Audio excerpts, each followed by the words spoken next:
Totalmente a sala. Então, boa noite, bem-vindos a mais uma sala, né? Sala Blue Violet, que a gente medita e conversa um pouquinho sobre coisas que expandem a nossa consciência. Eu sou Ana Cristina Coda, responsável por essa sala, e pelo site Vamos Meditar. Essa é a sala virtual do site Vamos Meditar. Hoje a gente vai conversar com a Adriana Calabró e Fabiane Vasconcelos, Fabi. E são duas pessoas que eu admiro muito, né? São duas mulheres incríveis que têm um trabalho muito consistente. E eu sempre falo que as pessoas que passam por aqui, elas têm uma coisa em comum. Elas levam muito, muito a sério tudo que elas fazem, né? Então elas têm muita consistência, muito amor mesmo, né? Pelo que elas fazem. E a gente vai estar falando hoje de autobiografia, né?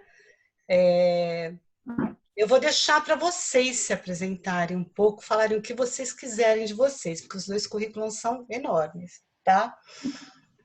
E a ideia aqui é a gente ter uma conversa, né? E também poder usar a experiência das meninas para a gente perguntar o que a gente gostaria de saber sobre autobiografia, né? Nesse processo de transformação pessoal, que eu acho que é o grande tema da gente hoje. Tenho colocado algumas perguntas, né, junto com o conteúdo que eu envio, porque é para estimular a gente também pensar nas perguntas que a gente gostaria de fazer. Como a gente não está habituado a perguntar, eu tenho colocado essas perguntas justamente para que a cabeça já comece a pensar de uma forma, né, questionadora. E as meninas sabem, né, algumas elas têm consciência dessas perguntas, e eu vou pedir para vocês se apresentarem e já engatarem, né, nessa primeira, que é qual a importância da gente ter consciência da nossa própria história, tá bom? Então, começando por ordem alfabética, Adri, se você quiser começar. Boa noite a todos, muito obrigada pela presença, pelo carinho, pela presença com P maiúsculo, né? Eu sou escritora, numa vida passada eu fui publicitária, hoje eu sou escritora e também eu sou muito ligada aos temas do desenvolvimento pessoal. Eu acredito nisso e por isso eu mesclo os dois universos. Nesse tema específico da autobiografia, é algo que começou aos meus 36 anos, quando eu lancei um livro autobiográfico, que depois eu conto um pouquinho para vocês, e desde lá, muitas coisas que orbitavam nesse tema chegavam para mim. E continuam chegando, inclusive esse convite da Ana, que eu não esperava, e veio, né, no momento que eu estou de novo mexendo com isso. Então é bem interessante, eu acho que é um tema que faz sentido mesmo. Nas constelações familiares também faz muito sentido a questão da sua história, né? Qual é a história que você quer contar? Aqui nós temos as consteladoras maravilhosas aí que podem até fazer perguntas e contribuições, né, nesse sentido. E é isso. Eu espero a Fabiana se apresentar e volto para a pergunta ou já engato? Você que sabe, como você se sentir melhor. Eu passo para a Fabi se apresentar, senão fica muito Tá bom. Então, eu sou a Fabi, eu tenho 52 anos, sou mãe de uma adolescente de 17. A minha carreira foi toda construída no mundo corporativo e quando eu tinha mais ou menos uns 46 anos, eu comecei um processo de transição de carreira. Na realidade, eu fiz a transição de carreira com 46, aí para esse caminho de aconselhamento biográfico, né? Que é uma das atividades que eu exerço. Hoje eu sou sócia de uma consultoria chamada Lumo, em desenvolvimento organizacional. Atuo também como coach, mas acho que, assim, eu estava tentando me lembrar, foi quando eu tinha 37 anos e meio que eu entrei em contato com a antroposofia pela primeira vez. E nesse momento eu estava casada, eu tinha uma filha, a Maria Luísa tinha 3 anos, e eu sentia que assim, o meu casamento estava dando uma balançada, eu muito envolvida com a minha maternidade, com o meu mundo profissional, numa posição executiva importante, e a sensação que eu tinha é que eu estava sempre devendo, assim, sempre devendo. Eu não conseguia, eu devia como mãe, devia como esposa, devia como profissional, devia como filha, e a última coisa que eu tinha, assim, era tempo para cuidar de mim, assim. E eu fui fazer um detox num lugar chamado Artemisia. Eu passei 10 dias nesse lugar mágico, revendo a minha história. E tomando chás e fazendo lavagens enfim, fazendo um detox não só do corpo, mas da alma também. E eu vivi um processo biográfico assim de retrospectiva da minha história nesse lugar, em grupo, e eu saí dali com a certeza de que eu queria fazer pelo outro aquilo que tinham feito para mim, né? Ali eu decidi que eu queria um dia ser aconselhadora biográfica e que ia começar uma transição de carreira. Então, eu só fui conseguir efetivamente fazer isso direito 10 anos depois, porque eu planejei toda essa transição, estudando, enfim, fazendo todas as formações. Só a formação em aconselhamento biográfico são 4 anos. Então, são estudos profundos, assim, né? E foi uma mudança, vamos dizer assim, radical. Mas, naquele momento, o que eu vivi em grupo, naqueles grupos, na Artemisia, a conexão que eu senti com aquelas pessoas que eu nunca mais vi, e que eu tenho certeza que elas sentiram por mim, foi algo que me marcou tanto que eu falei assim, nossa, ficou muito claro para mim que qualquer coisa na vida, né, qualquer dor que passasse pela nossa vida, se a gente pudesse falar dela e transformar ela numa boa história, havia um processo de cura ali acontecendo, né? Acho que tem essa frase que eu gosto muito da Hannah Arendt, que diz exatamente isso. Toda dor pode ser superada se sobre ela eu contar uma história, né? Se contar uma história. E é exatamente isso que eu senti. Então, é a força da história que fez esse convite maravilhoso aí da Ana para a gente estar aqui. E acho que agora a gente pode começar a responder as perguntas, né, Adriana? Que se deixar, lá vamos nós, né? Falando. Sim. Em parte, você até respondeu um pouquinho, Fabi, né? A importância de termos consciência da nossa história, né? Essa coisa de transformar lembranças e dores em histórias em processo de cura, né? Eu acho que tem aquela frase gancho desculpa. Que fala bem isso, né? Até você tornar consciente, o inconsciente vai reger a sua vida e você vai chamar isso de destino, né?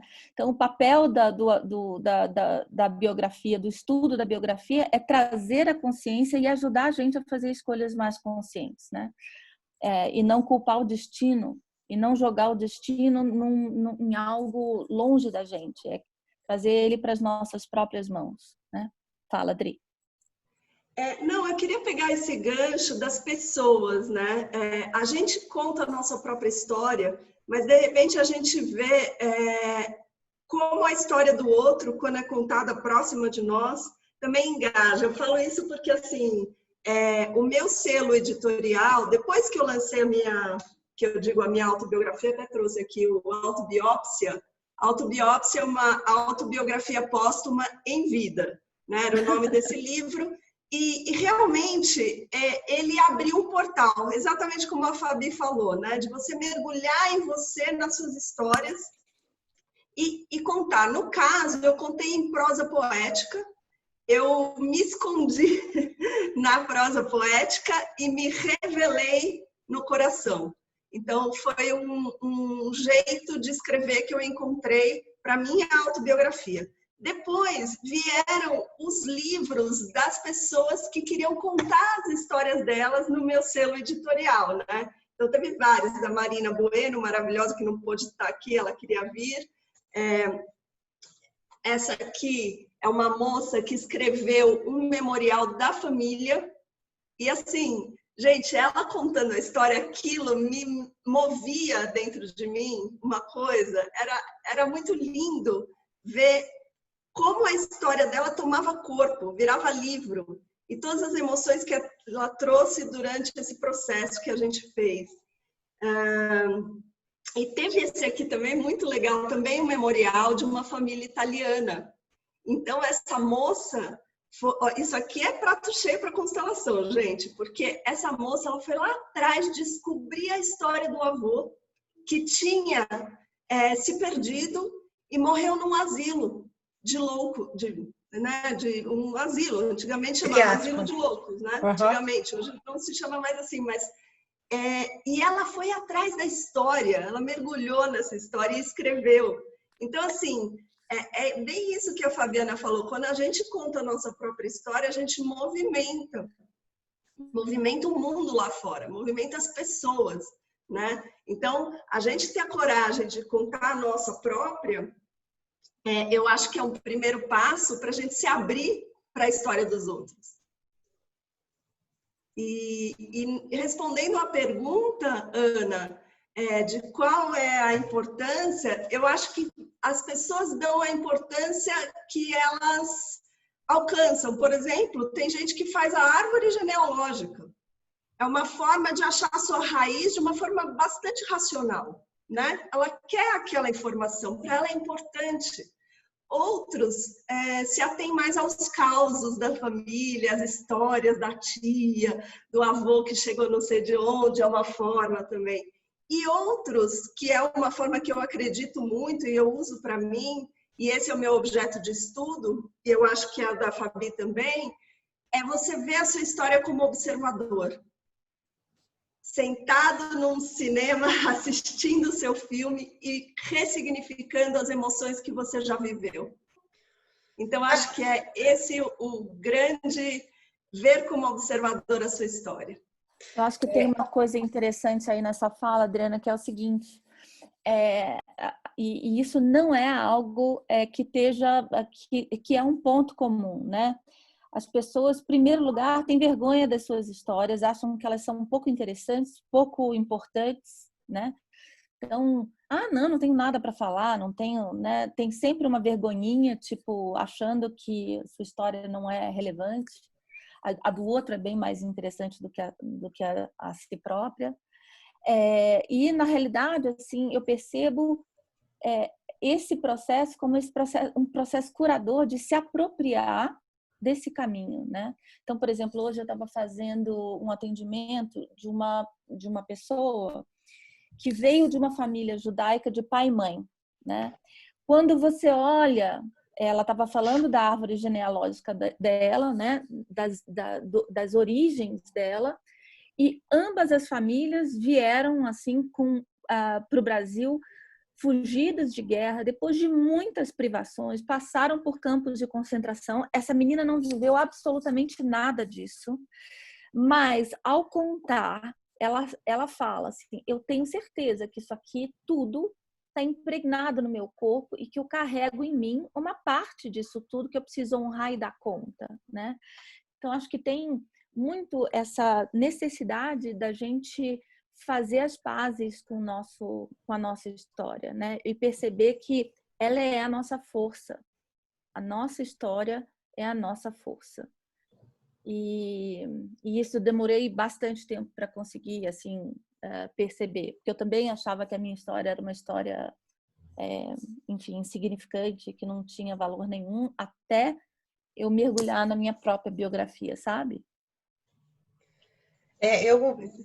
É normal a gente não lembrar de várias coisas que tiveram impacto emocional, né? Dos eventos da nossa vida. E como é que isso acontece no processo biográfico? É normal, por exemplo, uma pessoa começa a escrever a biografia e fala, não lembro de nada da minha infância, 0 aos 5 anos lembro de nada, ou de tal a tal idade não lembro de nada. Que a gente sabe que é uma fase da vida que tem muito impacto, né? Como é que isso acontece no processo biográfico? Olha, no meu caso aqui, é interessante que assim, a gente parte de um pressuposto de que a gente lembra pouco e à medida que a gente fala, a gente vai lembrando mais e mais, e por associação de ideias, e por cheiros, e por memórias, e a coisa vai ganhando corpo. Então, o próprio fato de falar, eu imagino que a Adriana vai dizer que escrever também, ela vai trazendo as coisas à tona, né? Isso é incrível de ver, assim. Tem uma coisa muito interessante da neurociência, que é um objeto meu de estudo ligado à escrita, que a memória, a gente imagina que é uma ficha, né, num arquivo. Tal memória, você puxa a ficha. E não é assim que acontece. No nosso cérebro, para a gente construir uma memória, vários pedacinhos do cérebro são ativados e eles juntos vão construindo aquela memória. Então, na verdade, nós somos ficcionistas da nossa memória. A gente acha que aquela memória é daquele jeito, mas ela não é. Ela é uma sopa de emoções. Então, memórias são bytes impregnados no nosso cérebro em diversas áreas. Então, é muito legal porque não é uma ficha. Não é uma ficha que você puxa. Então, falando complementando o que a Fabi falou da escrita, quando você está num processo de autobiografia e começa a inventar umas partes, eu acho isso maravilhoso, porque, com certeza, o seu cérebro está ativando memórias de uma outra forma, de um outro jeito. E eu gosto muito disso no processo autobiográfico. Até a Di está aí ainda, Di. Muito engraçado um episódio, vou contar, tá? É bem rapidinho, que ela me disse assim, Dri, outro dia eu passei na sua casa antiga, era ali naquela rua. Eu falei, não, Di, não era ali não era ali a minha casa era na outra rua. Ela, não, Dri, eu tenho certeza que era ali que você morava. Lembra, Di? Então, olha só que interessante, ela construiu uma memória, né? Não sei como e não sei, mas ali era muito presente. E ela queria me convencer de onde eu morei. Foi muito legal. E essa é uma memória que nós duas temos e gravamos na nossa cabeça. Então, assim, veja que universo maravilhoso para a gente trabalhar. Né? É o real e o ficcional que nós mesmos criamos. E eu acho que tem também uma outra coisa que ajuda, pelo menos no olhar antroposófico, que é o seguinte: a biografia ela é dividida em setênios, né? E cada setênio tem leis que regem aquele determinado setênio. Então você pode pensar assim: mas existe uma imagem arquetípica para cada setênio que você consegue perceber a biografia humana como um arquétipo comum. Então, eu reconheço que todos os seres humanos passam por estas fases, né? E no seu processo de desenvolvimento. Então, ajuda, por exemplo, quando você disseca um determinado setênio, você pensar naquelas perguntas arquetípicas daquela fase. E isso ajuda também a gente a se lembrar das coisas, né? Pode dar um exemplinho? Por outro lado... Dá um exemplo. Por exemplo, o rabicão aos 9 anos, né? Que é uma coisa que acontece com as crianças aos 9 anos, né? Ou, por exemplo, a gente está falando mais de infância, mas aos 12 tem outro movimento, e aos 18 tem outro. Então, você tem arquetipicamente momentos na biografia que se repetem e que se repetem para todos os homens e mulheres. Então, a famosa crise dos 28, que é a crise dos talentos, né? Aí tem a crise dos 42, que é a crise da autenticidade. Tem o período crístico da biografia, que é o período dos 30 aos 33. Então, você tem uma série de momentos que é quase como se forças né, arquetípicas acontecem e que obrigam a gente a entrar em contato com determinadas questões para o nosso próprio desenvolvimento, né? Fabi, o que é dos 12 anos? Ou é a Duda? A dos 12 anos, ele apresenta tanto para o menino como para a menina um abrir, uma expansão de mundo violenta, assim, né? Então, normalmente é quando tem muitos casos de mudança de escola, por exemplo, de uma escola pequena para uma escola maior, onde a criança ela é apresentada a um universo muito maior. Então, ela vivia num lugar mais restrito, naquela escola de bairro, tarará, e de repente abre-se para ela toda uma nova realidade. Ela vai entrar num mundão onde ela é mais uma aluna e com milhões de professores, etc. Então, o mundo se abre, ele cresce de novo, né? E por aí vai. Então, são vários momentos. A nossa biografia é uma sucessão dessas crises que são essas oportunidades que a gente tem de ampliação de consciência, né? O Fabi, há 9 anos, eu não entendi a palavra que você falou. A antroposofia usa essa palavra que chama rabicão. Isso que eu não entendi. Rabicão. Eu também não conheço a etimologia da palavra, mas é como se a Tem criança... até um livro, né, Fabi? Tem um livro, eu li um Isso. livro, o Rabicão. Isso, exatamente. Que fala de um processo onde a criança ela começa dos 7 aos 14 a desenvolver o seu mundo emocional. Então, é quase como se fosse o primeiro momento em que as minhas emoções ficam apartadas da emoção da minha mãe. Então, eu entro numa crise. Não, mas eu estou sentindo isso. Antes, o nosso sentir, ele está muito misturado com o sentir da mãe. E a partir daquele momento, a criança passa a ficar mais crítica, às vezes irritadiça. Por quê? Porque começa a entrar em contato com o seu sentir e ela não tem muita capacidade de elaborar aquilo ainda, né?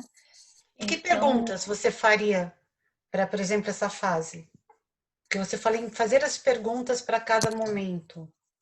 Mas aí, no caso, por exemplo, veja, a gente está falando de uma questão infantil, né? Então, isso é muito, por exemplo, trabalhado pela pedagogia Waldorf, pelas escolas Waldorf e pela pedagogia Waldorf, no que aquela criança precisa naquele momento para se desenvolver. Então, aí é muito mais um conhecimento do setênio e daquelas forças para você conseguir desenvolver. Então, é nesse movimento também que a criança, dos 7 aos 14, que a gente desenvolve o nosso temperamento, algo que a gente não muda e que a gente precisa aprender a lidar.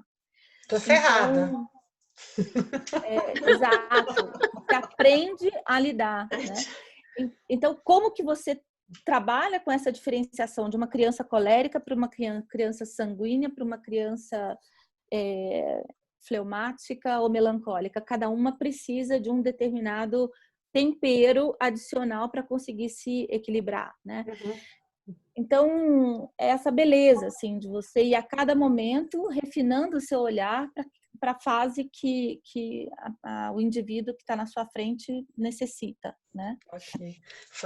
Dri, você falou uma coisa, eu adorei essa expressão ficcional, que nós somos ficcionistas de nós mesmos, porque tem isso que você falou de a gente inventar histórias, é muito real, muito real. Eu lembro quando eu estava no meu processo de autoconhecimento e começaram a vir minhas dores, né? E eu lembro que teve um dia que a minha mãe pegou uns álbuns de fotografia e falou assim, olha aqui como será maltratada, sabe? Tipo assim, hello, né? Porque a criança ela é muito egoísta e ela grava essas memórias, né? Ela tá nos chakras básicos. E foi muito divertido tudo isso, sabe? Assim, essa coisa de... Porque a gente é meio ficcionista mesmo, né? Total. E daí, a gente eu queria fazer uma pergunta que tem a ver com isso, que uma vez eu estava refletindo sobre autobiografia e me veio uma coisa, que às vezes é mais fácil contar a sua história na terceira pessoa. Não só é mais fácil, né, que essa história de ver na tela de cinema, como a gente é mais detalhista, porque a gente descreve as emoções, descreve as situações com esse olhar de observador, né, com esse olhar de roteirista. que vocês acham disso? Isso interfere num processo autobiográfico, você usar a primeira ou terceira pessoa? Eu acho que sim, muito. Claro, a primeira pessoa é o caminho mais fácil, né, para você fazer a sua autobiografia. Mas tem uma coisa que eu acredito que é o sentimento que você tem e o sentimente, que é o sentimento da mente, que é aquele que tem muito a ver com essas criações, né? Então, eu acho que o mais difícil num processo autobiográfico é você chegar na verdade. É você não ficar preso nessas nesses chicletes mentais. Porque se você quer contar a história real da sua vida e fazer esse mergulho, como a Fabi propõe, você precisa ir no sentimento e não no sentimente. Porque fica muito mais verdadeiro, engaja as pessoas de outra forma e de outro lugar. E até, se você usar a terceira pessoa, é um belo recurso, porque você vai poder olhar para aquele texto e você mesmo ser o primeiro leitor, o primeiro crítico, o primeiro engajado ou não com aquela história, né? É mais difícil, sem dúvida, mas eu acho um belo exercício. No meu primeiro livro, que foi autobiográfico, eu morava com uma numeróloga, né? E ela falou, Adriana, você vai fazer 36 anos. 36 anos é o fim de um grande ciclo. E eu falei, Puxa, então eu tenho que comemorar isso de algum jeito, né? Aí que eu fiz o livro, que são 36 mini contos, com memórias, memórias que vinham. E aí, alguns são na primeira pessoa e outros são na terceira pessoa. Porque é esse papel do observador de uma memória, o papel de um lugar onde eu não estou mais vivendo aquela sensação, mas eu posso viver as sensações de olhar para aquilo. Então, são dois momentos de emoções e sensações. O que você realmente viveu e o que você sente agora ao observar aquilo. Então, é uma riqueza. Então, eu acho que esse exercício, para quem quer escrever uma autobiografia, esse exercício de você brincar com a primeira e a terceira pessoa é maravilhoso. Você vai descobrir um monte de coisa. Sem dúvida. No olhar antroposófico, acho que tem uma pequena diferença, né? A gente convida o indivíduo ao fato e ao dado. Então, de fato, o que aconteceu? Por quê? Porque a gente constrói narrativas imaginativas, assim. E foi interessante, por exemplo, teve uma constelação que eu fiz, como as coisas se cruzam, né? Teve uma constelação que eu fiz há uns 2 anos atrás e eu constelei os meus pais, o casamento dos meus pais, e ele trouxe muito a necessidade que eu tinha de revisitar a história que eu tinha construído para mim do casamento deles. Aquilo, num primeiro momento, foi assim um choque, assim. Eu falei, não, mas aí eu fui de novo, fui mergulhar na minha biografia e tinha, sim, uma construção, vamos dizer, mais romântica de uma história que tinha muitas questões ali que eram super difíceis de ver. Então, eu acho que quanto mais eu consigo me ater ao fato,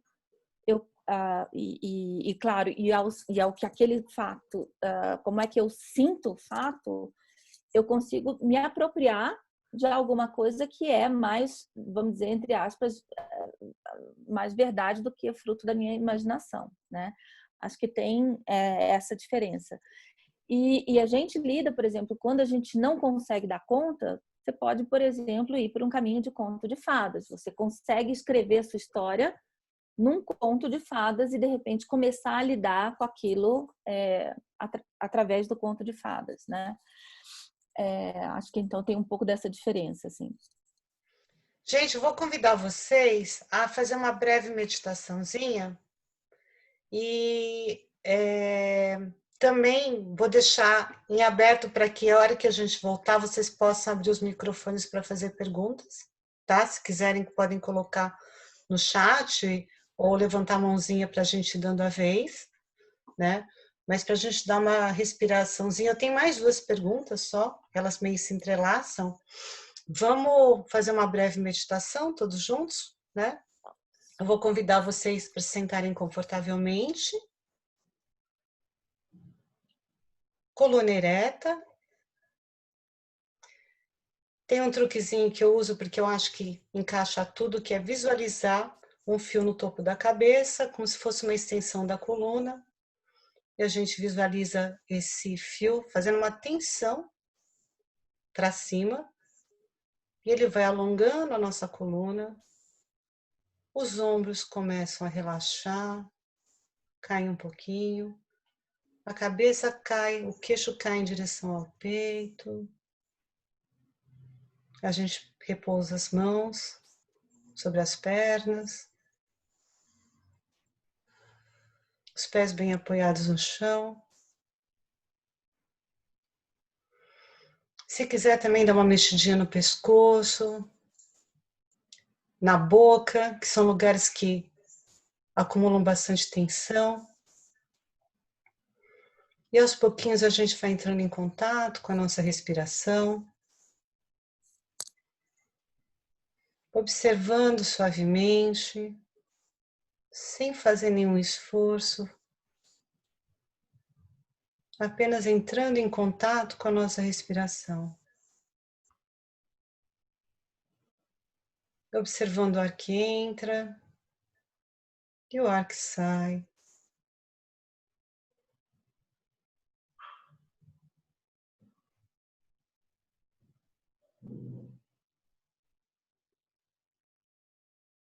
Com gentileza, sem nenhum objetivo, apenas entrar em contato com a nossa respiração.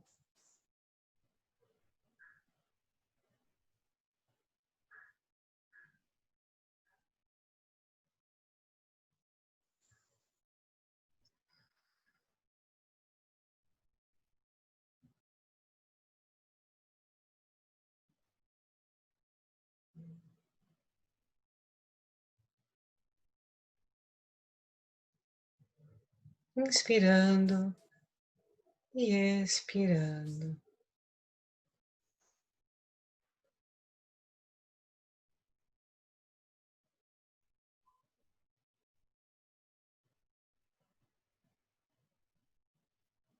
Agora eu vou convidar todos para darmos 3 respirações um pouco mais profundas, inspirando pelo nariz e expirando gentilmente com a boca entreaberta. Quanto mais longa a expiração, provavelmente mais longa será a próxima inspiração.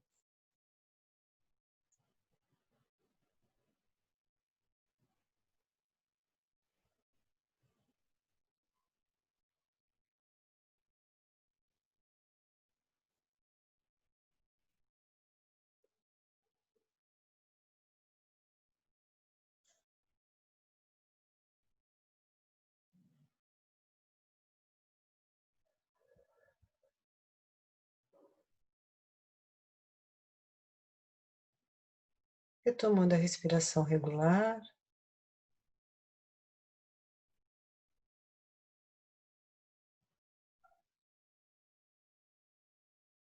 Agora eu vou conduzir uma meditação guiada, que eu vou fazer uma série de perguntas.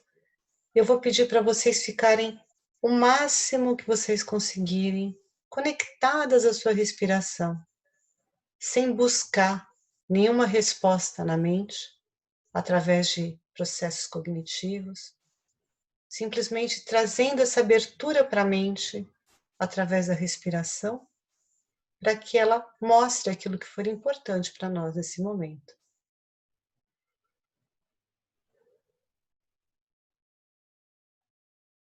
Inspirando e expirando.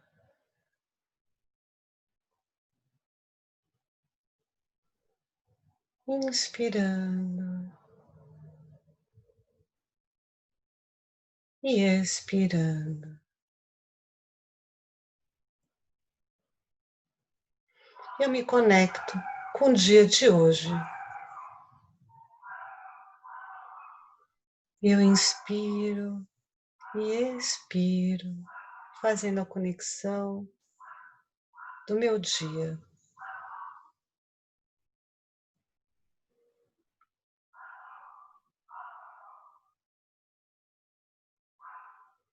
Deixo as imagens surgirem,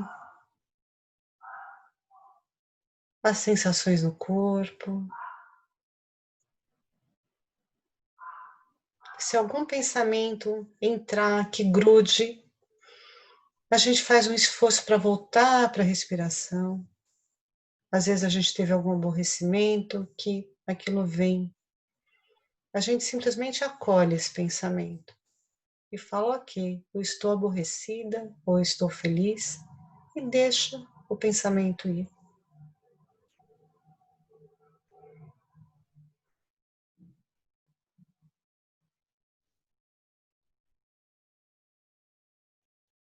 E agora abrindo passagem para o último ano.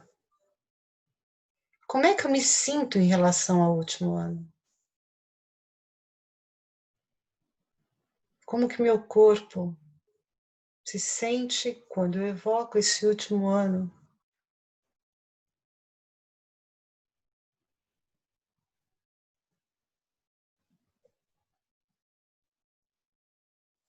Da mesma forma, a gente acolhe tudo que vem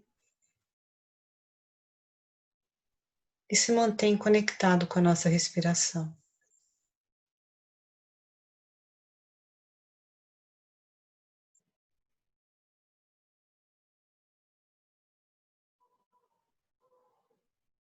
Agora a gente evoca os últimos 5 anos.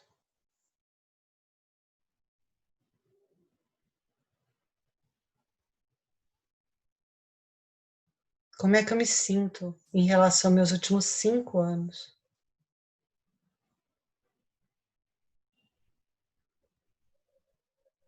Quais são as imagens que vêm, as memórias?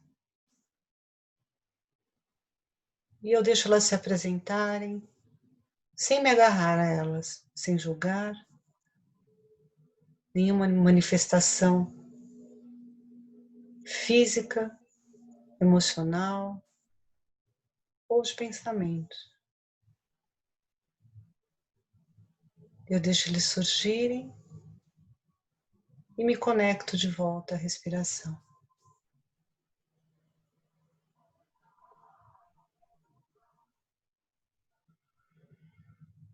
E os últimos 10 anos, como eu me sinto em relação aos últimos 10 anos?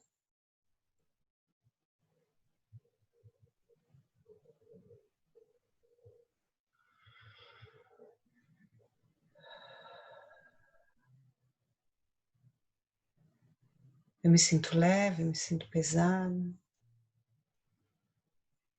eu me sinto em paz.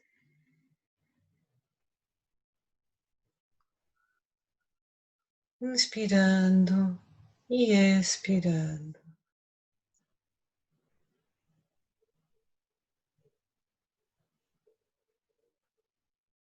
Agora eu evoco os primeiros 10 anos da minha vida.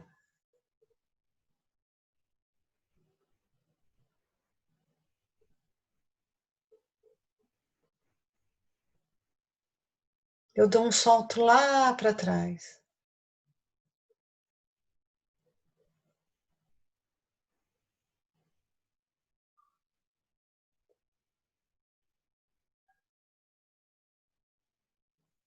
E eu inspiro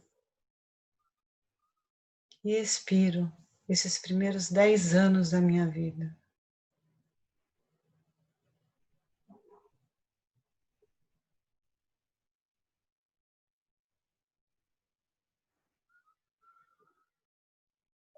E agora eu deixo livre para vocês revisitarem um período da vida de vocês que vocês queiram. Da mesma forma, evoquem esse período.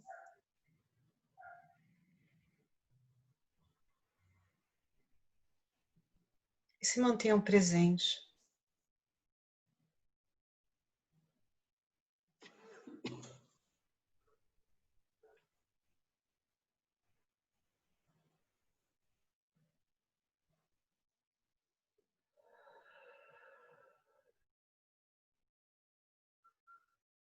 Inspirando e expirando.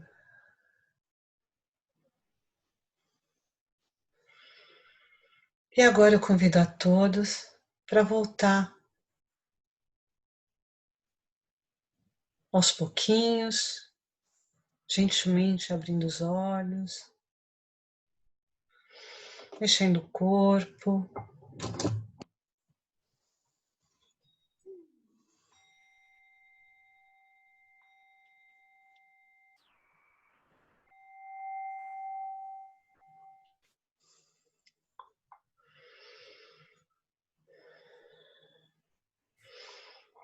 Alguém quer compartilhar? Oi? Não quero voltar, não. Gente, Tá bom? vocês perceberam, foi só comigo? Como a hora que a gente dá um pulo para a infância, parece que a sensação no corpo fica mais leve? Né? Que a gente sai desse lugar racional de pensar muito e só sente as coisas no corpo, né? A hora que eu fui para os meus primeiros 10 anos, porque eu nunca tinha feito essa meditação, porque eu vou criando conforme o tema da noite. Menina, eu falei, nossa, que leveza que deu isso. Alguém sentiu alguma coisa assim diferente? Conseguiram fazer? Espero que vocês tenham conseguido fazer, né? É uma coisa um pouco mais... Inês, você quer falar alguma coisa? Para mim, eu pensei num período mais legal da minha vida, que é outra coisa que eu não tinha pensado, eu me conscientizei, que foi na minha adolescência. Ah, que legal. Né? Foi um período super gostoso, super prazeroso, descobertas. Minha infância, não, acho que eu era muito bobinha. Mas assim, é uma experiência diferente, né? A gente usar a mente das narrativas e deixar o corpo sentir e ele trazer o que a gente quiser, né? Ele fazer os pop-ups dele sozinho, né? Eu acho que isso é uma ferramenta interessante. Mas, falando nisso, queria perguntar, você quer falar alguma coisa, Maria Emília? Não, assim, é que eu sempre fiquei muito em dúvida. Eu sempre tive esse discurso de que eu não me lembro de nada, né? Assim, não lembro nada da minha infância, mas vieram sensações tão maravilhosas, eu não queria sair, não queria voltar. É Estava louco, muito né? bom. É só sensação, né? Não precisa nem lembrar, né? Exatamente. Eu saí dessa coisa que é como se fosse proibida de lembrar, entende? Então tá bom. Mas foi muito bom sentir. Que bom. Muito obrigada. Obrigada, tá ótimo. Eu também, Cris. Eu tô. Oi, Duda. Oi, eu testei positivo para o Covid. Tô aqui no isolamento, tô bem. E foi muito engraçado que eu tô no meu 7º dia de isolamento.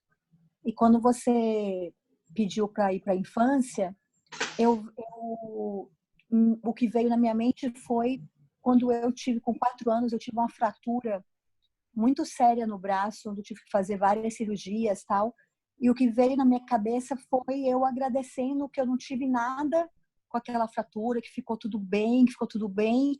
E aí veio me trazendo a paz, assim, como se dissesse, vai ficar tudo bem de novo, e tá tudo bem, e as coisas passam.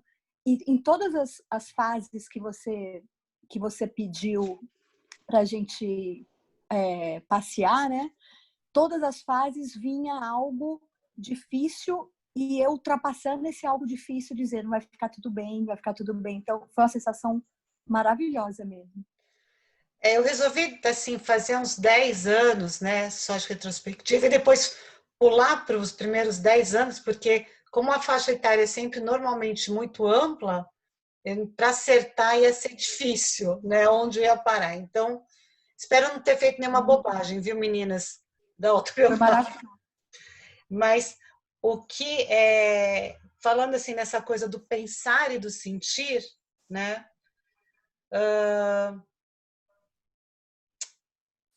Rosa, você quer falar alguma coisa? Eu quero.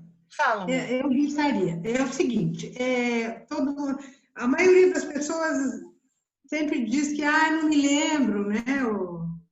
Tenho dificuldade para lembrar. Eu tenho muitas lembranças, muitas, assim, da época que uma vez eu voltei à casa onde eu nasci, onde eu morei desde o meu nascimento, e ainda disse para minha mãe, meu berço ficava aqui, porque tem um clarão, e ela disse, olha, o clarão que você lembra, eu lembro de um clarão, era onde batia a luz do sol, e você estava deitado no berço.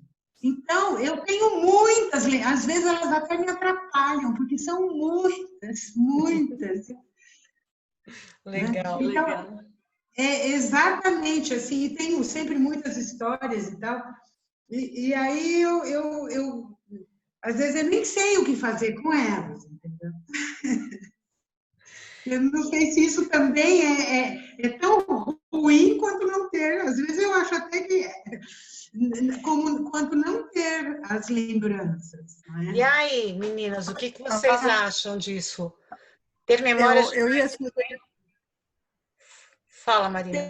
Eu ia sugerir a ela, porque ela disse que nem sabe o que fazer com essas lembranças todas, escreve a autobiografia, né? Pois é, eu ia falar justamente isso.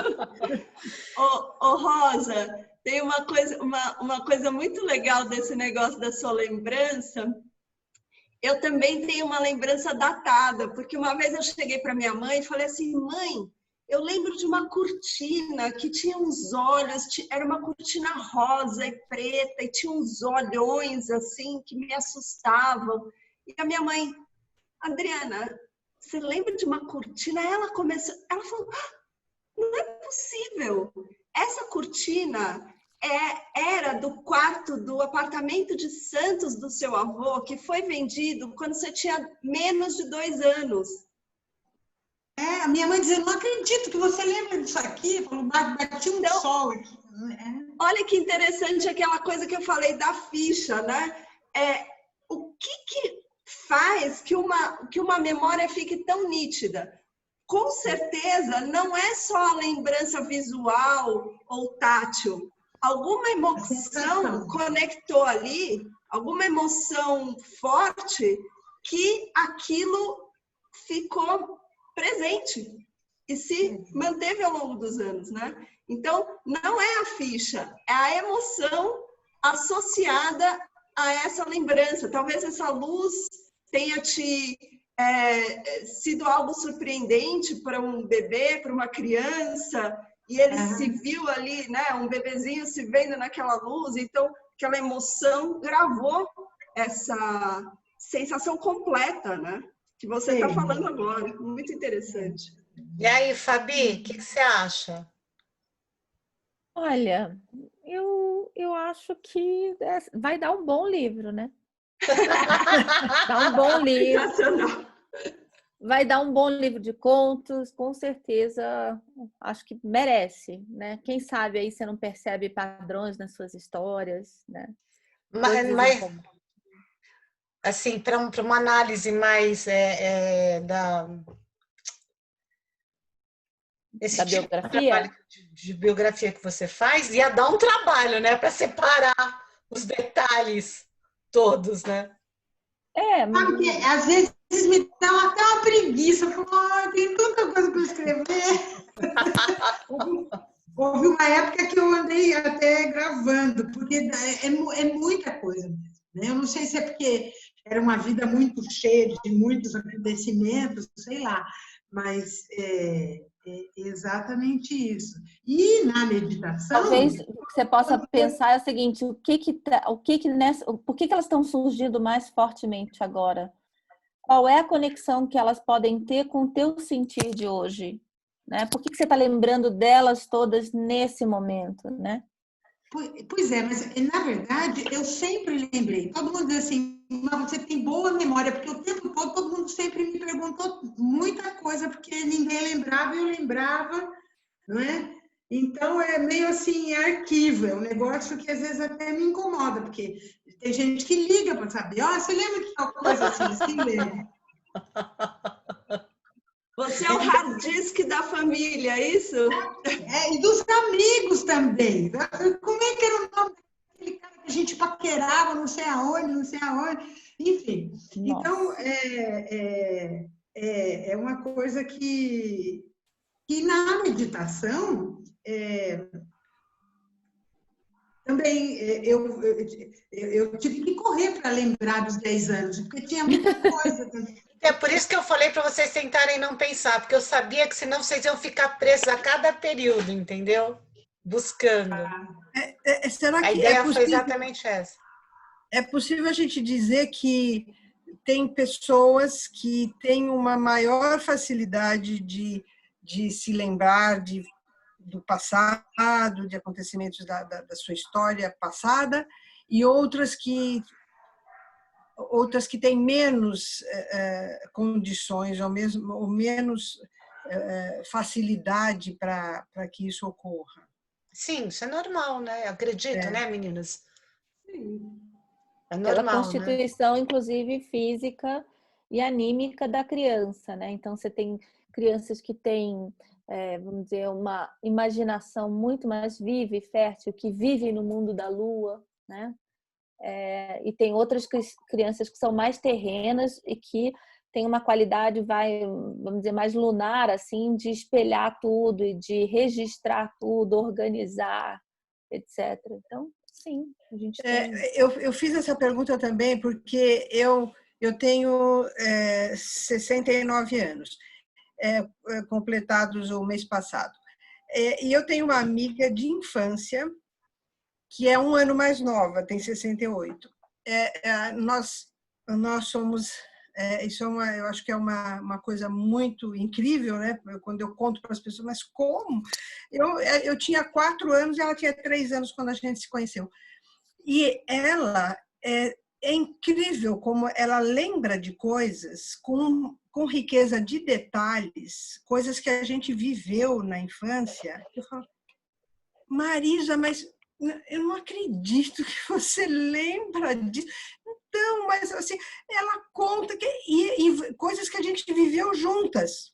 E, para mim, já foi tudo embora, não é como se não tivesse conseguido reter nem a metade do que ela... Então, são diferenças individuais mesmo, né? Provavelmente.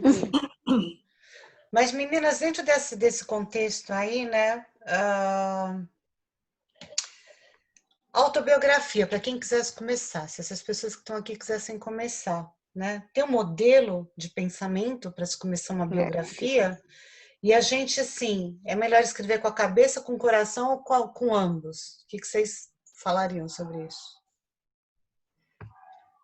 Eu acho que a Fabi pode falar muito bem dessa questão do como, né? Porque ela tem uma metodologia muito legal, como ela já me contou naquele nosso encontro, né? A metodologia de contar essa história. Então, eu deixo essa parte para ela, porque eu gostaria de falar um pouco dessa coisa do coração e mente. É o seguinte, eu acredito, tá? Que de novo, qual que é a pureza do seu sentimento e do seu coração, tá? Você vai descobrir isso quando você começar a colocar na tela, no papel, as suas questões. Você mesmo vai ver se aquilo é real ou se é a sua mente tentando justificar coisas. Eu sinto isso. Então, o coração ele vai pulsar quando a verdade aparece. Então, sim, o coração é fundamental. A mente não dá para tirar ela de um processo de escrita. Por quê? Porque a escrita é toda instituída e engedrada no nosso lado mais esquerdo do cérebro, que é justamente o lado mais racional. A escrita, diferentemente da fala, é uma coisa muito racional, bastante. A fala não. Desde o útero, você consegue ouvir as palavras e, portanto, entender que as pessoas falam. A escrita não. Por isso que tantas pessoas fogem da escrita e têm medo de escrever e se julgam na escrita. Porque realmente é uma coisa muito mais sofisticada que exige áreas do cérebro. Então, não dá para fugir da mente quando você escreve. Mas são dois momentos. É o momento de você colocar tudo para fora e é um momento, sim, como diria Carlos Drummond de Andrade, né? Escrever é cortar palavras.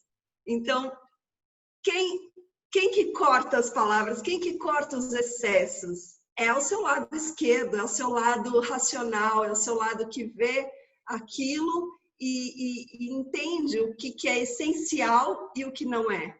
Mas é o coração que traz toda a argila, né? A argila para ser moldada. Sem dúvida é o coração que traz a verdade.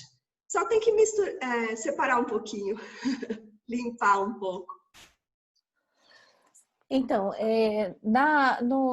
o processo biográfico é um processo em que a gente faz um levantamento, a primeira etapa é essa, né? O levantamento dos principais fatos que aconteceram na nossa vida por setênio, né? E assim, é interessante a gente fazer essa observação bem factual mesmo, porque eu achava, por exemplo, que eu tinha me separado com 26, mas quando eu vejo, eu me separei com quase 28 no papel. E aí isso já tem um outro lugar na minha biografia. Então é importante a gente tentar se lembrar ou pegar as coisas mais óbvias mesmo, certidões, carteira de trabalho, etc., para conseguir levantar realmente quando as coisas aconteceram, né? Porque a gente, de novo, cria, imagina, etc. Então, acho que esse é o primeiro levantamento, né? E a gente faz isso também junto com álbuns de fotos, junto com conversas com parentes, então, para a gente formar a imagem de cada um dos setênios, né? E o processo biográfico, ele é um processo em que a pessoa, se quiser, escreve, né? Se quiser, escreve, mas, sobretudo, é um processo da fala. Então, ao falar, eu vou organizando, eu vou ajustando, eu vou revendo, reconectando. E também e é um trabalho que mistura também a artevidade. Então, a cada setênio que você mergulha e vasculha, você vai pintar, você vai trabalhar o seu sentir através de uma aquarela ou de uma argila, dependendo daquilo que o aconselhador biográfico entenda que seja mais pertinente para você. Mas justamente para você conseguir elaborar o sentir, né? E é bacana depois porque você consegue ver assim todo esse percurso da biografia também no formato da arte que você escolheu, né? Então, no formato das aquarelas ou das argilas, inclusive podendo, no caso da argila, por exemplo, fazer uma metamorfose de uma determinada cena, onde você pode destruir e reconstruir como você gostaria de ter agido naquela determinada situação, enfim. Então, tem vários processos que ajudam a gente nesse resgate, nesse processo de tomada de consciência. Só que eu acho que o mais importante aqui é a gente fazer o seguinte, mas pensar assim, nas perguntas que a gente precisa responder, né? Porque, poxa, quando eu fui lá atrás, né, no meu primeiro contato com a biografia, eu queria eu queria, ali naquele primeiro momento, eu queria me organizar como identidade, porque eu tinha sumido da minha própria vida, né? Eu era mãe, eu era esposa, eu era profissional, mas cara, quem é eu, né? Era aquela necessidade. Depois eu fui fazer uma outra retrospectiva biográfica e fui olhar o meu padrão de masculino. Então, depende muito da pergunta que você tenha naquele momento para você colocar foco. Então, muitas vezes, falei de uma segunda. Pode ser que uma terceira eu faça assim, puxa, biografia e doença. Eu olho para a minha história através das doenças que eu tive para que eu consiga ressignificar, por exemplo, uma doença que eu estou tendo nesse momento. Eu também posso olhar por um viés profissional, de perceber dons e talentos e como que eu me apropriei disso ao longo da vida, né? Então, acho que mais importante também é a pergunta. Qual é a pergunta que eu tenho agora, que eu queria olhar? Porque o olhar da biografia, ele vai acompanhar a pergunta daquele momento. E aí, se eu, daqui 5 anos, a pergunta é outra, graças a Deus. E depois é outra. Então, o Steiner diz sempre que a biografia, a nossa história, é o processo iniciático do homem contemporâneo. Então, se o homem antigamente ele passava por processos iniciáticos nas escolas de mistérios e todas elas eram processos, vamos dizer, que a pessoa dormia e durante o sono ela tinha visões ou tomava chás para conseguir ter alguma outra visão. Agora é um processo que tem que ser feito acordado. A gente nunca precisou tanto estar acordado, né? Para que as nossas escolhas elas aconteçam assim dessa forma consciente e que a gente ajude o planeta a caminhar para uma escolha mais consciente. A gente olha para o lado e vê a quantidade de pessoas que está dormindo, né? A quantidade de pessoas que vão levando a vida ou empurrando a vida achando que isso é destino. Então, eu acho que assim tem um olhar assim do que a gente precisa fazer para resgatar um pouco o nosso protagonismo também nessa história, a nossa responsabilidade nisso aí, né? Não sei o que você acha, Adri. Eu acho que o que você falou me fez pensar justamente no processo de valorização da vida, né? Quando você escreve a sua história, quando você presta atenção nela, em cada parte dela, seja como for, né? Como você disse, na sua metodologia é bem profunda. Aqui, como eu lido com várias pessoas escrevendo as próprias histórias e comigo mesmo, cada um tem um método, né? Tem um jeito, mas não importa, importa que é dar esse valor, essa riqueza que é a vida, não deixar para depois, né? E você falou do processo da fala, né? Tem pessoas que têm muita necessidade de contar sobre si, isso também acaba sendo um registro nos dias de hoje, né? O Facebook está aí para a gente notar essa necessidade e essa vontade que as pessoas estão tendo, as lives mesmo, e essa necessidade de falar, essa é a minha história. E quais vão engajar? As que estão mais próximas da verdade do coração daquela pessoa, né? Da verdade e não das aparências. Então, essas que engajam. Toda história que tem esse lugar onde eu posso me conectar com a humanidade do outro, né?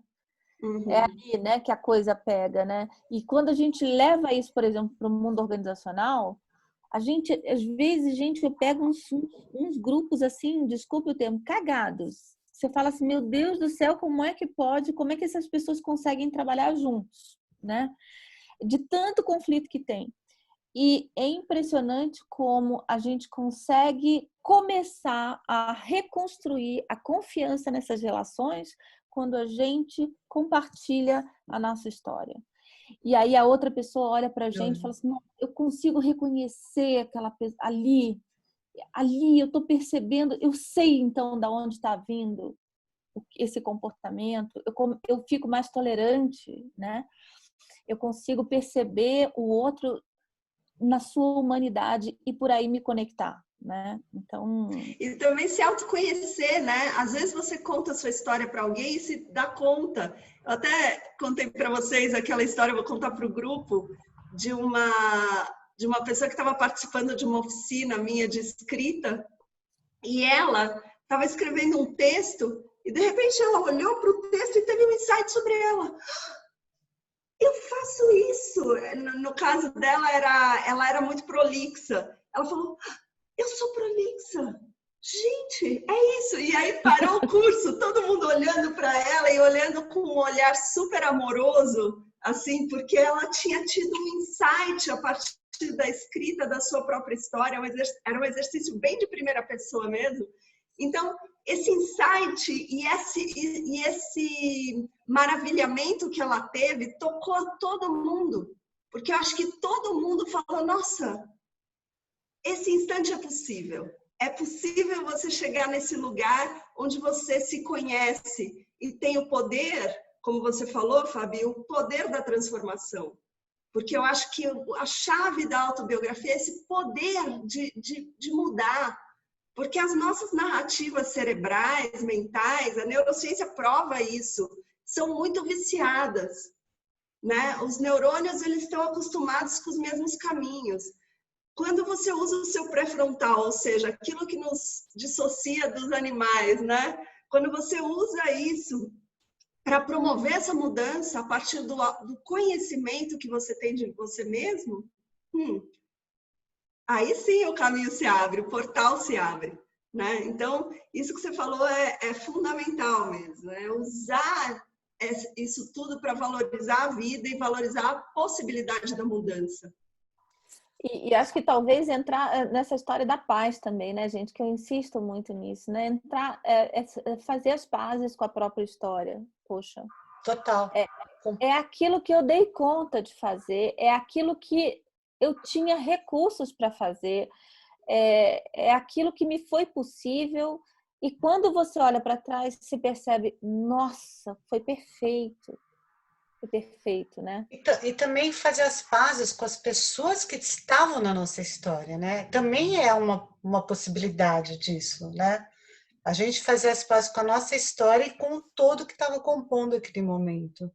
Porque todos são personagens que estão à nossa volta exercendo papéis, desempenhando papéis que a gente acordou ou que a gente colocou as pessoas nesse lugar também, né? Então, basta a gente mudar de lugar, mudar o nosso padrão de consciência que o entorno muda, né? Uhum. Com certeza.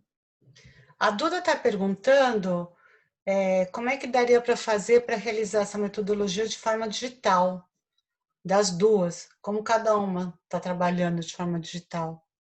Assim, ou, na verdade, não só digital, mas como usando a internet, né? Talvez seja isso. Duda, você me corrige. Não sei se eu estou lendo exatamente essa pergunta. É isso Olha, mesmo. eu vou responder a sua pergunta com esse trabalho aqui da Cleônia. Eu não conheço a Cleônia. E eu fiz todo o acompanhamento do livro dela. Ela vive no Nordeste. É uma mulher maravilhosa. A gente se conheceu inteiramente online, muito antes da pandemia. A gente se segue, claro, nas redes sociais e tudo mais, mas eu não a conheço pessoalmente. E tudo, desde o primeiro telefonema até a remessa de livros, porque o livro foi impresso aqui em São Paulo, foi tudo online.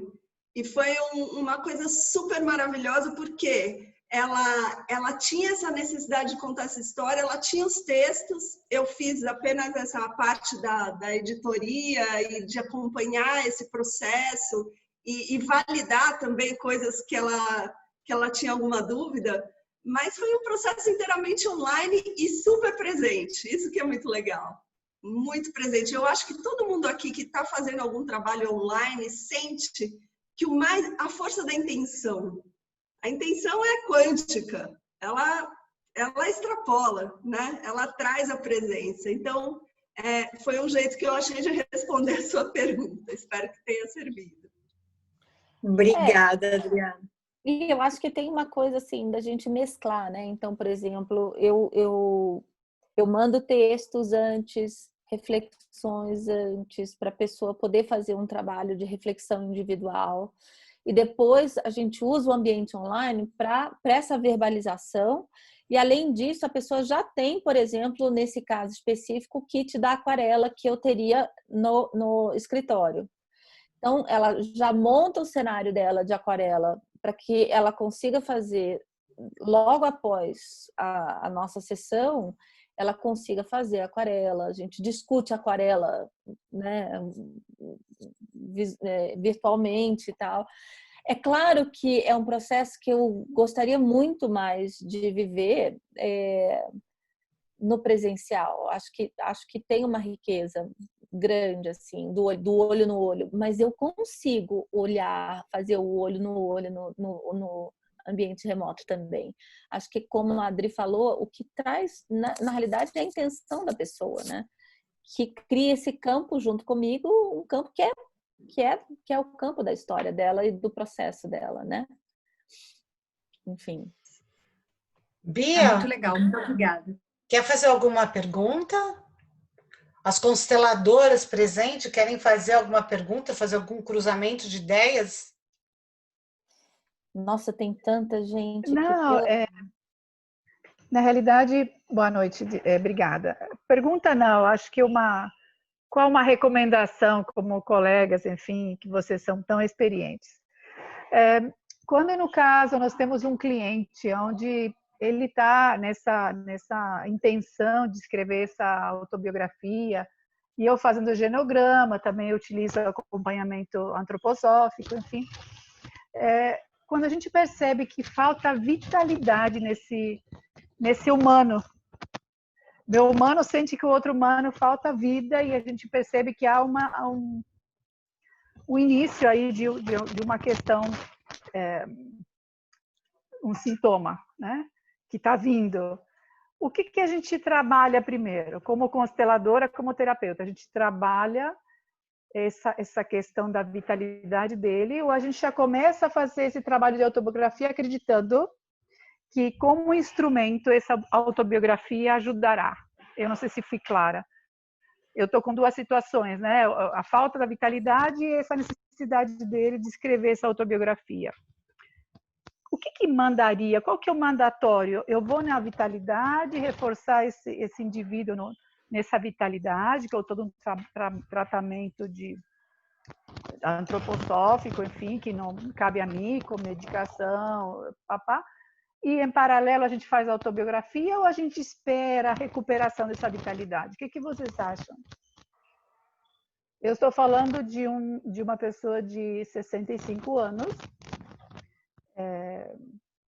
também entende antroposofia, já fez tratamentos na Tobias e vem com todo um trabalho e quer escrever a sua autobiografia. E eu estou aqui para ajudá-lo. Olha, meu primeiro impulso é de acreditar que você está a serviço da alma humana, né? Aquela alma está pedindo para você para contar uma história. E eu parto do princípio que aquela pessoa entende, ela tem os mecanismos dela para chegar no processo dela de cura, né? De autocura. Então, pode ser que o processo biográfico, né, autobiográfico aí no caso, seja absolutamente energizador, né, para que a pessoa retome ou comece a entrar em contato com a sua vitalidade. Por outro lado, não exclui que não se possa fazer algumas coisas na paralela, né? Então, por exemplo, eu perguntaria bastante para essa pessoa como é o ritmo dela. Porque o que desvitaliza o ser humano? É a falta de ritmo. Ritmo, uma fala do Lex Boss, se não me engano. Ritmo é força. Ritmo é força. Então, a pessoa que não tem um ritmo no sentido do acordar, do comer, da meditação, do dormir Então, ritmo é força. Como que eu olho para o ritmo dessa pessoa? Primeira coisa que a gente deveria olhar, né? Porque o que está e também o que está desvitalizando ela, né? O que pode estar desvitalizando o corpo etérico dela, né? Ok. Então, daí dependendo do que for, talvez ela possa fazer o processo autobiográfico junto com, né, coisas que ajudem na restauração da vitalidade dela. Ok. Fazer uma coisa trabalhar para outra, né? Sim, sem excluir, complementando. Beatriz, muito obrigada. Essa pessoa, ela verbalizou essa vontade de escrever? Sim, isso? Sim. Usou esse termo. Exato. Porque é muito interessante, muitas pessoas chegam para mim com essa vontade, né, de escrever. Concordo com a Fabiana, com a Fabi, que outras coisas podem estar em voga aí, um processo terapêutico e tudo mais. Mas a escrita em si, tem algumas pessoas que têm uma afeição pela escrita. Você sente isso? É uma afeição. A pessoa gosta de escrever. Ela sempre fala assim, desde criança eu escrevo. As minhas redações iam bem no colégio, sabe? Tem um indicativo aí. O que ele me trouxe nessa vontade, essa iniciativa de escrever, também veio junto um cansaço, do tipo, eu quero escrever como legado porque eu já estou no final das minhas forças, com esse sentido. Então, estamos trabalhando para ele se reerguer, né? Porque do tipo, não porque eu estou estou a full com a minha energia, porque eu já estou entregando os pontos. Sim. Não, isso eu entendi, mas eu queria entender se ele manifesta apreço pela escrita, porque isso é um indicativo. Ele é uma pessoa que é culta, que vem já com, tipo, eu escrevi na minha juventude, tem um legado que ele já deixou profissionalmente, trabalho acadêmico, enfim.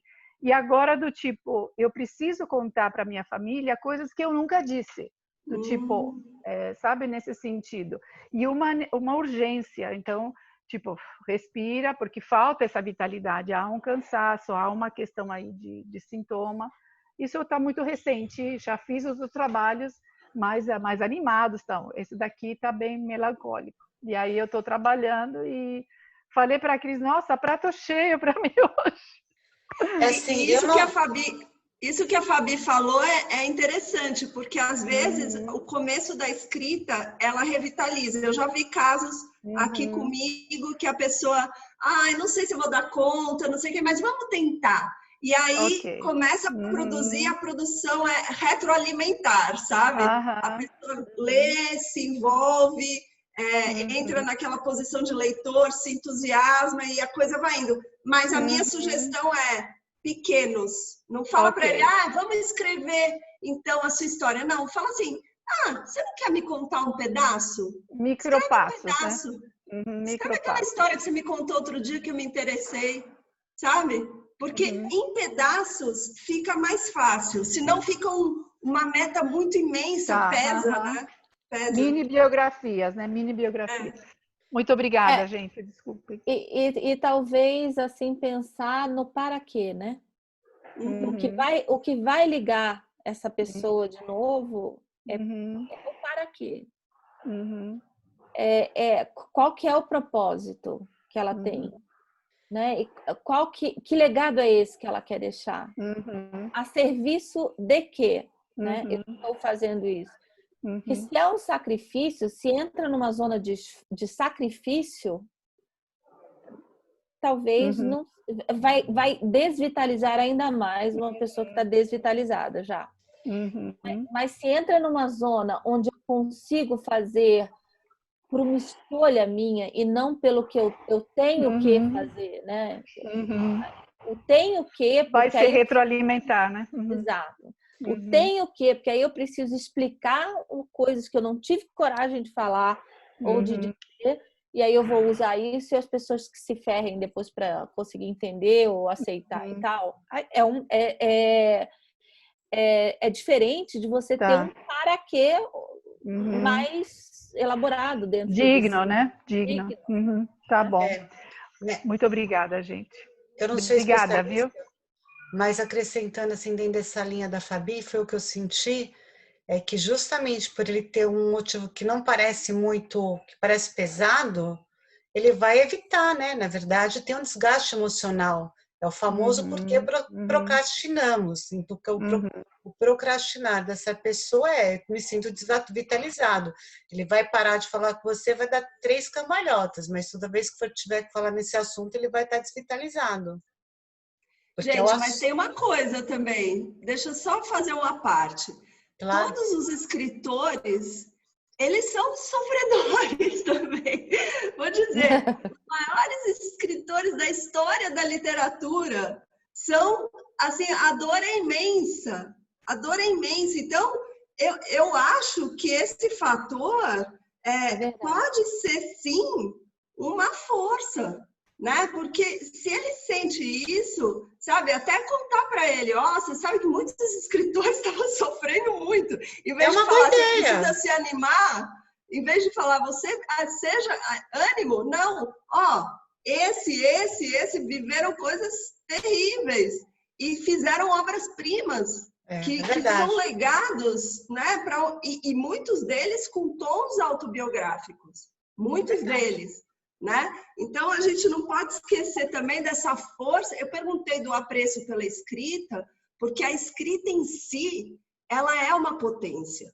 É o que eu acredito, sabe? Então, não perde isso, não. Porque não faz mal. Ele está ali no poço, claro, é preocupante como terapeuta e tudo mais, mas existe ali uma potência da escrita que ele, de repente, pode se usar em favor da dor dele, e não para se animar, né?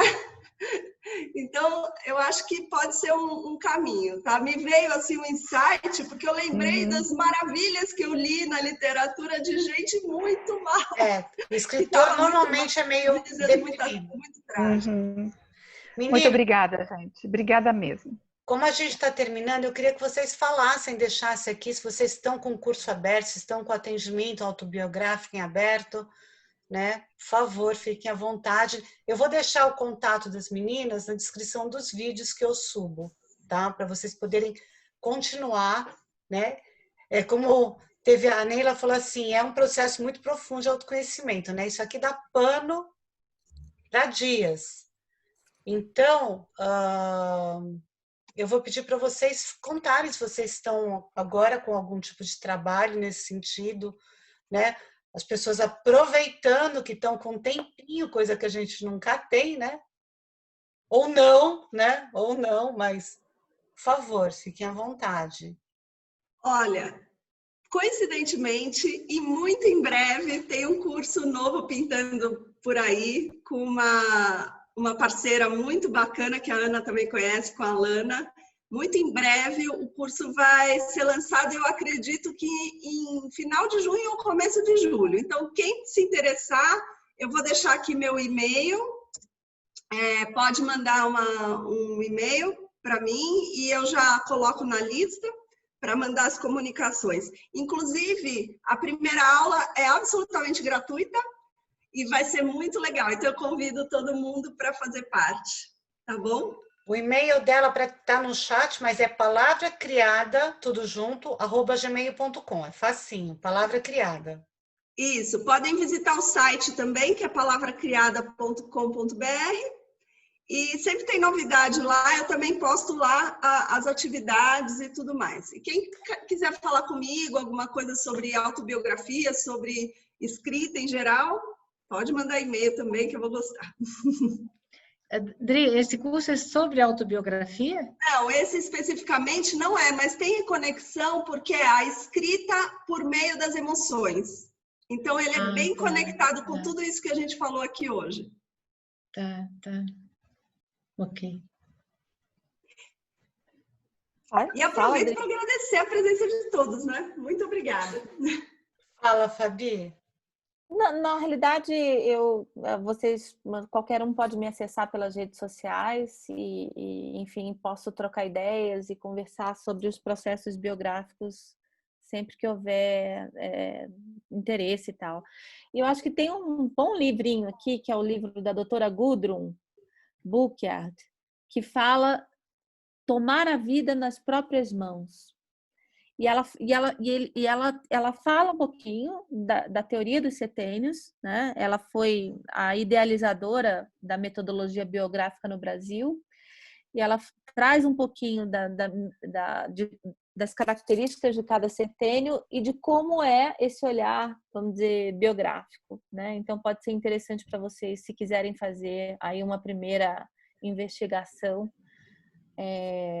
individual. E muito obrigada pela presença de vocês todos. Foi um prazer, uma alegria poder. Eu vou escrever. Fabi, então, brigadíssima. Aprendi muito com você. Tomar a vida nas próprias mãos. Obrigada. E eu, mais ainda, né? Agradeço a todas vocês que assistiram, Fabi e Adriana, né? Muito gostoso. É realmente um assunto que é muito legal. Dá para a gente ficar aqui horas, mas... né? Deixo vocês para continuarem o papo com as meninas, né? Pelos canais aí, e espero que isso ajude vocês, né? Eu realmente confio na autobiografia como uma ferramenta muito potente de, né, sacar, sair desse nível de inconsciência, assim como, né, outras ferramentas, mas a autobiografia é a gente olhar a nossa própria história, né? Exatamente. Não tem preço, né? Muito obrigada. Obrigada a vocês. Obrigada a vocês. Adriana. Boa noite para todo mundo. Boa noite. Obrigada, boa noite. Obrigada. Boa noite. Tchau. Obrigada. Beijo para todos. Tchau. Aliás, só um comentário. A Rosa é a pessoa na minha biografia que falou a frase mais perfeita sobre o sucesso. Sucesso é aquilo que move a gente para frente, que leva a gente para frente. Olha que coisa. Legal mesmo. Ela é do grupo RO, Fabi. Reinventando Organizações. É a frase mais perfeita de sucesso que eu já ouvi na vida. Ela faz parte da minha biografia com essa frase. Para sempre. Muito bom. Adorei. Muito bom. Beijos. Beijo. Tchau, gente. Tchau.